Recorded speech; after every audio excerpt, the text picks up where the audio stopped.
Act is policy অসমৰ কাৰণে অতিকে প্ৰয়োজনীয়।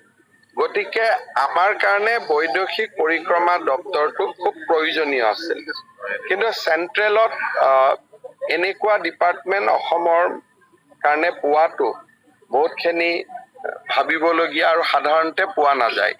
গতিকে মই ভাবো যে সৰ্বানন্দ সোণোৱাল ডাঙৰীয়াৰ আগত যি দপ্তৰ আছিল থাকিলে আৰু পবিত্ৰ মাৰ্ঘেৰিটাইও এক্সটাৰ্নেল এফেয়াৰ্ছ মিনিষ্ট্ৰী পোৱাটো আমাৰ বাবে এটা গৌৰৱৰ কথা।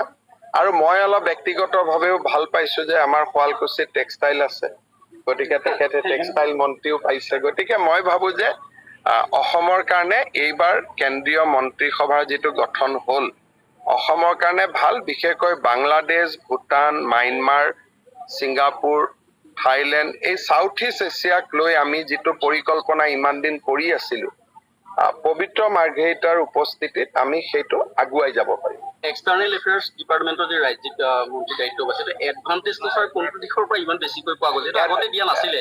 চাওক, মই ভাবো যে অসমে এইবাৰ ভাৰতবৰ্ষৰ যদি মধ্যপ্ৰদেশক বাদ দিওঁ, উৰিষ্যাক বাদ দিওঁ, কাৰণ এইবোৰ তাতে 20টা আসন আছে, কিন্তু 11খন আসন অসমে পোৱাটো 14খনৰ ভিতৰত এইটো আমাৰ অসমৰ বাবে এটা ডাঙৰ সাফল্য আছিল।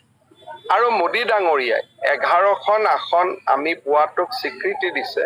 আৰু মোক যেতিয়া মোদী ডাঙৰীয়াই সুধিছিল যে এছেম্বলিত তই কেইটা জিকিছ, মই ক'লো যে BPFও আমাৰ কংগ্ৰেছৰ লগত BPF নাই, তেওঁলোক মাজে মাজে থাকে, গতিকে চববিলাক ধৰিলে আমাৰ প্ৰায় 95খন আসন হয়।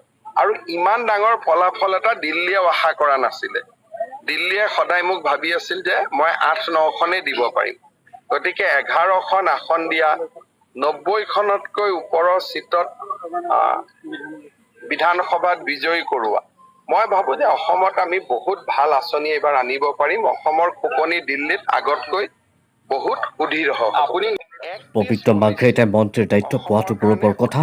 আনহাতে 14খন আসনৰ ভিতৰত 11খন আসন লাভ কৰাটো ডাঙৰ সাফল্য বুলি মন্তব্য কৰে মুখ্যমন্ত্ৰী ডক্টৰ হিমন্ত বিশ্ব শৰ্মাই। নিউজ ডেস্ক ৰিপৰ্ট, দৈনিক অসম।